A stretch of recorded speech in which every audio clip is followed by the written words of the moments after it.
किया है, वह भी उस दौर में जब बातें सोचना भी ये दूर की बात होती थी। मित्रों, उनका कहना था, महात्मा ज्योतिबा फुले जी वो बोलते थे कि शिक्षा ही व्यक्ति और समाज का उत्थान कर सकती है। उन्होंने अपनी पत्नी माता सावित्रीबाई फुले के साथ मिलकर भारत का पहला लड़कियों का स्कूल पुणे में खोलने का काम अगर किसी ने किया है तो महात्मा ज्योतिबा फुले ने किया है। मुझे खुशी है कि जिसने नारी और पिछड़े व वंचित वर्गों के आत्मविश्वास को जगाया है, मैं महात्मा ज्योतिबा फुले और माता सावित्रीबाई फुले को श्रद्धा पूर्वक मैं नमन करता हूं, उनको प्रणाम करता हूं। मुझे खुशी है कि आज जब मैं सैनी एजुकेशन सोसाइटी में यहां आप लोगों के बीच में मैं जब यहां आया हूं तो मुझे जो हमारे आप सब जानते भी हैं कि आजादी से पूर्व देश में अशिक्षा एवं पिछड़ापन था, शिक्षण संस्थाओं का देश के अंदर अभाव था। उस दौर में हमारे बुजुर्गों ने समाज को सहयोग से शिक्षा जो शिक्षण संस्थाएं हैं, शिक्षण संस्थाएं खोलने का ये काम किया है। सन 1937 में मुझे खुशी है कि मास्टर सीताराम जी ने अपना मकान शिक्षा के लिए उत्सुक युवाओं को ठहरने खाने पीने के प्रबंध के लिए उन्होंने दिया था। ये हम सब के लिए बड़े गर्व की बात है। मुझे ये भी खुशी है कि सैनी एजुकेशन सोसाइटी 10 मई 1941 को इसी शहर की एक चौपाल में सैनी प्राइमरी स्कूल से इसने अपनी यात्रा वो शुरू की थी और आज ये इसके बाद सन 1950 में ये सैनी एजुकेशन सोसाइटी का ये गठन हुआ। शिक्षा के प्रसार के लिए महत्वपूर्ण कदम आगे बढ़ाया गया, हम सब जानते हैं। और महात्मा ज्योतिबा फुले के कर्म ही पूजा है कि संदेश पर चलते हुए 75 वर्षों बाद आज यह सोसाइटी एक वट का वृक्ष बन करके आज खड़ी हुई है। आज इस सोसाइटी के अधीन कई शिक्षण संस्थाएं चल रही हैं। इन संस्थाओं में हजारों बच्चे न केवल ज्ञान बल्कि संस्कार भी प्राप्त कर रहे हैं। यह यात्रा शिक्षा के प्रति आपके समर्पण का ये दर्पण है। इस संस्था को यहां तक पहुंचाने में समाज के अनेक लोगों ने तन मन और धन से इसका सहयोग किया है, जिनको आप लोगों ने अभी सम्मानित भी किया है। मैं उन सब का आभार व्यक्त करता हूं और उन सबको मैं नमन भी करता हूं, क्योंकि उन सब के प्रयासों से लगातार ये सैनी एजुकेशन सोसाइटी एक वट का वृक्ष बन करके आगे बढ़ी है। मुझे ये भी खुशी है कि 75 सालों की यह यात्रा केवल समय की गिनती नहीं है, बल्कि त्याग, परिश्रम और समर्पण की ये अमर गाथा भी है। मुझे ये खुशी है कि यहां से निकले अनगिनत विद्यार्थी आज डॉक्टर, इंजीनियर, शिक्षक, वैज्ञानिक और सैनिक और प्रशासक बन करके इस देश और प्रदेश की निरंतर सेवा कर रहे हैं। मैं ऐसे सब लोगों को जिन्होंने इस एजुकेशन संस्थान का नाम रोशन किया है, उनको भी मैं बहुत बहुत साधुवाद देता हूं। मित्रों, कहा भी गया है कि शिक्षा वह दीपक है जो अज्ञानता के अंधकार को मिटा करके ज्ञानता की ओर भाइयों ये ले जाता है। आज जब हम पीछे मुड़ करके देखते हैं तो हमें गर्व होता है, इस सोसाइटी ने शिक्षा का एक ऐसा दीपक, एक ऐसा लो जलाई है जो निरंतर प्रज्वलित हो रहा है। मुझे खुशी है कि महात्मा ज्योतिबा फुले जैसे हमारे महापुरुषों द्वारा दिखाए गए मार्ग पर चलते हुए हम हरियाणा एक, हरियाणवी एक की भावना से काम कर रहे हैं। मुझे भी खुशी है कि कोई भी राष्ट्र तभी समृद्ध बन सकता है जब उसकी शिक्षा व्यवस्था मजबूत हो। देश के हमारे यशस्वी प्रधानमंत्री आदरणीय नरेंद्र मोदी जी ने जो संकल्प लिया है कि 2047 तक विकसित भारत का विजन जो आदरणीय प्रधानमंत्री जी ने देखा है, मुझे ये खुशी है कि आज वह शिक्षा के बिना वो अधूरा है जो उन्होंने विजन रखा है। और इसी दिशा में हरियाणा में शिक्षा के अधिकार से आगे बढ़ करके गुणवत्तापूर्ण शिक्षा के अधिकार की दिशा में हम कदम तेजी से आगे बढ़ा रहे हैं। माननीय प्रधानमंत्री जी की कौशल नेतृत्व में आज देश में न्यू एजुकेशन पॉलिसी, नई राष्ट्रीय शिक्षा नीति बनाई गई है। हमने इस शिक्षा नीति को प्रदेश में वर्ष 2025 तक इसको लागू करने का लक्ष्य हमारी सरकार ने रखा है। हालांकि देश में इसको लागू करने की समय अवधि 2040 तक है।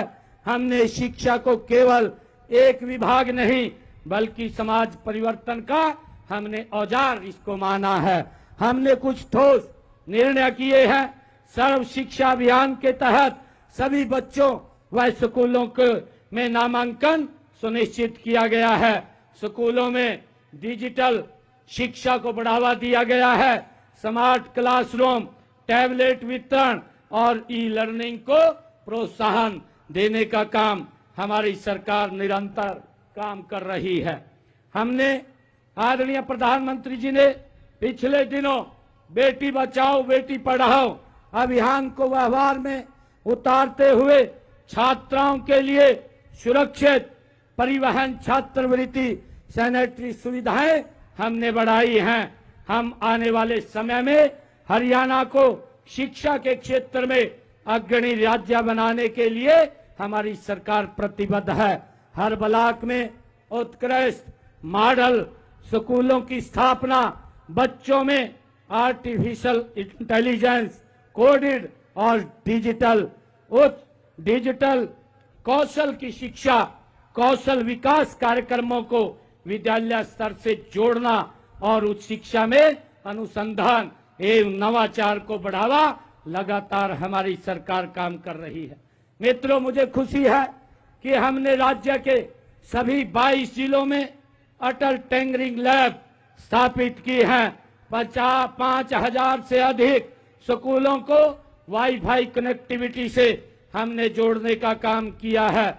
हमने डिजिटल शिक्षा को बढ़ावा देने के लिए 10वीं 12वीं के विद्यार्थियों को 5 लाख टैबलेट, लगभग 40,000 कक्षाओं में डिजिटल बोर्ड और 1021 आईसीटी लैब हमने स्थापित किए हैं। मित्रों, प्रदेश में बच्चों की नींव मजबूत करने के लिए हमने पहली से कक्षा से 3 कक्षा तक फंक्शनल लिटरेसी एंड न्यूमेरिक कार्यक्रम की हमने शुरुआत की है। हरियाणा में स्कूलों में ही नेशनल स्किल क्वालिफिकेशन फ्रेमवर्क के माध्यम से बच्चों को विभिन्न कौशलों में निपुण बनाने की व्यवस्था ये हमारी सरकार ने की है। अब तक 1001 स्कूलों में यह व्यवस्था की जा चुकी है। राज्य में 1420 राजकीय मॉडल संस्कृत प्राथमिक विद्यालय बनाए गए हैं। इनका मुख्य उद्देश्य नो होमवर्क वातावरण में छोटे बच्चों के मन से पढ़ाई के भय को दूर करना है।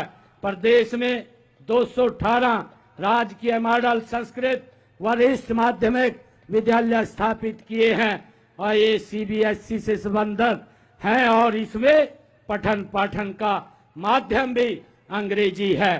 पीएम श्री स्कूल योजना के तहत प्रदेश में 250 पीएम श्री स्कूल विद्यालय ये हरियाणा प्रदेश में हमने खोले हैं। राजकीय विद्यालयों में पढ़ने वाले हमारे मेधावी विद्यार्थियों को मुफ्त कोचिंग उपलब्ध कराने हेतु सुपर 100 कार्यक्रम ये चलाया जा रहा है और इसके तहत 534 बच्चों ने IIT, IIT व NET में जैसी परीक्षाओं में सफलता हासिल की है जो हमारे सरकारी स्कूलों में विद्यार्थी पढ़ रहे हैं।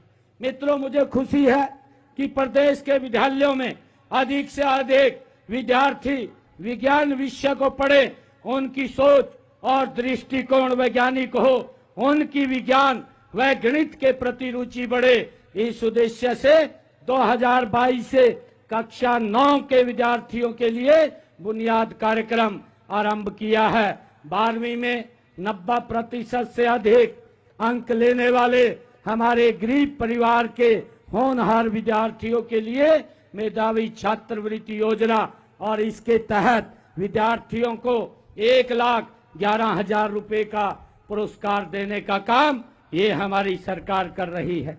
साथियों, शिक्षा ही वह माध्यम है जिससे समाज के पिछड़े वर्ग के लोगों को सशक्त बनाया जा सकता है और इसलिए हमने शैक्षणिक संस्थानों और नौकरियों में भी 27% का आरक्षण ये हमारी सरकार ने लागू किया है।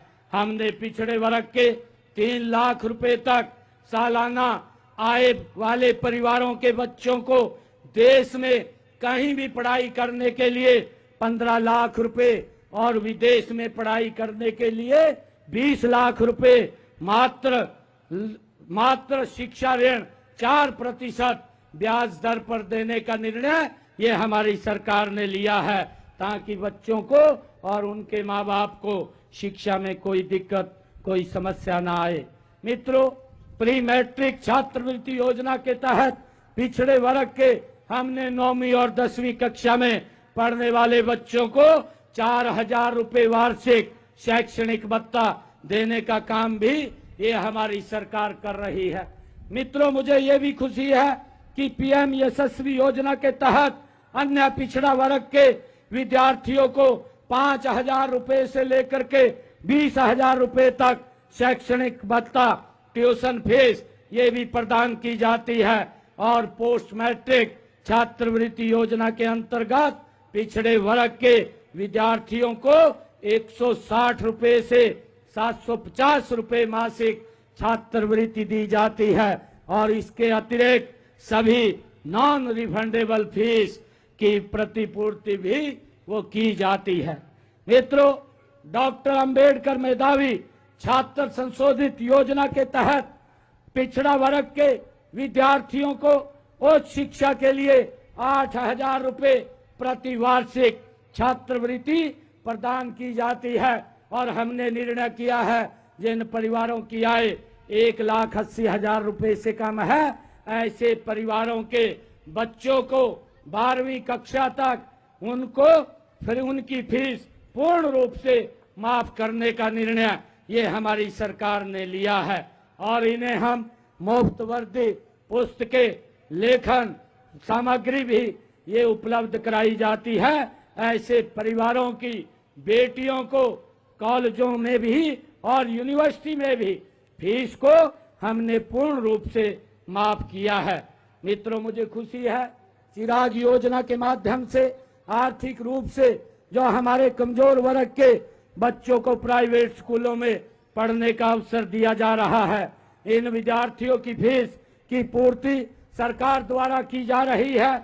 इस योजना के तहत 2,650 हमारे गरीब परिवारों के बच्चों का मान्यता प्राप्त निजी स्कूलों में दाखिला भी कराया गया है। प्रदेश के 1,381 स्कूलों में लगभग 2 लाख विद्यार्थियों को व्यावसायिक शिक्षा प्रदान की जा रही है। निःशुल्क विद्यार्थियों को परिवहन सुरक्षा योजना के तहत 1ली से 12वीं कक्षा तक के 35,000 विद्यार्थियों को निःशुल्क परिवहन सुविधा भी प्रदान की जा रही है। और इसी तरह छात्रा परिवहन सुरक्षा योजना के तहत 9वीं से 12वीं कक्षा की 6,506 छात्राओं को निःशुल्क यातायात सुविधा भी प्रदान की जा रही है।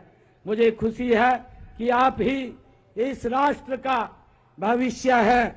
आपके सपनों में ही भारत की ये दिशा छिपी है। मैं आप सभी से, अपने सभी बच्चों से यह कामना करता हूं, कहना चाहता हूं कि आप अपने अंदर जो जिज्ञासा रखें, कड़ी मेहनत करें और सच्चाई की राह पर आगे बढ़ते चले। ऐसी मैं आप सब युवा साथियों से अपील भी करता हूं।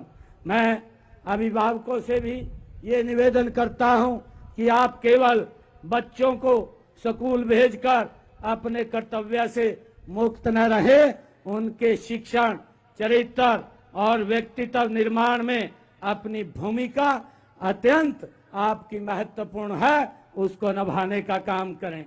मित्रों, लगातार हम युवाओं को, चाहे हरियाणा सरकार के अंदर रोजगार की बात हो, आप लोग देख रहे हैं पिछले लगभग ये 10.5 वर्षों में हमारी सरकार ने 1,80,000 से ज्यादा युवाओं को बिना पर्ची, बिना खर्ची के हरियाणा सरकार में नौकरी देने का काम किया है। और मित्रों, मैं बताना चाहूंगा, अभी अपने बजट के अंदर मैंने इस बात की भी घोषणा की थी कि हम हरियाणा प्रदेश के 10 जिलों के अंदर IMT का निर्माण करेंगे। उसके लिए पूरी प्रक्रिया शुरू हो गई है और IMT एक बनेगी। एक IMT में लगभग 50 लाख युवाओं को रोजगार उसमें मिलेगा। और भाइयों, मुझे खुशी है कि इन IMT के अंदर लगातार हम गति से काम कर रहे हैं ताकि हमारे युवाओं को रोजगार के साधन खड़े हों। उसको लेकर के हमारी सरकार निरंतर काम कर रही है। आज सैनी सोसाइटी के 75 वर्ष पूरे होने पर मैं अंत में एक बार फिर जो हमारे सैनी एजुकेशन सोसाइटी के सभी महानुभाव हैं, पदाधिकारी हैं, इस 75वें स्थापना वर्ष की मैं उनको और आप सबको बहुत बहुत हार्दिक शुभकामनाएं देता हूं और आशा करता हूं कि यह संस्था आने वाले वर्षों में शिक्षा के क्षेत्र में और नई ऊंचाइयों को ये छुएगी और ये लगातार आगे बढ़ती जाएगी। मैं आज यहाँ पर जब आया हूँ तो मुझे प्रधान जी ने यहाँ मांग पत्र मुझे दिया है सैनी एजुकेशन सोसाइटी का, जो ये मांग पत्र है। और इस मांग पत्र में 4 मांगे इसमें लिखी गई हैं।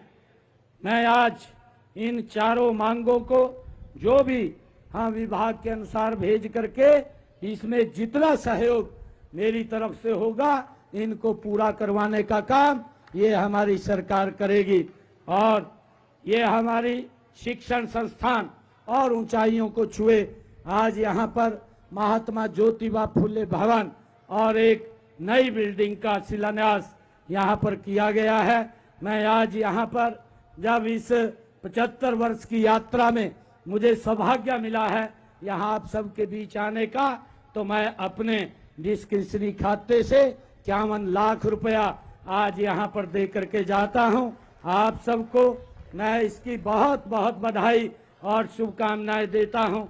इन्हीं शब्दों के साथ जय हिंद, जय भारत, जय भारत मां।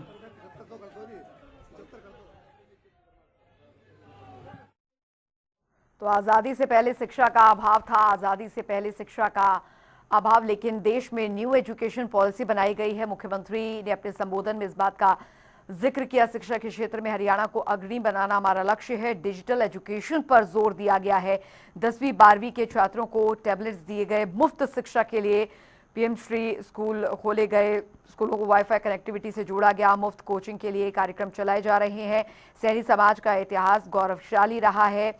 ज्योतिबा फूले समाज के रत्न हैं।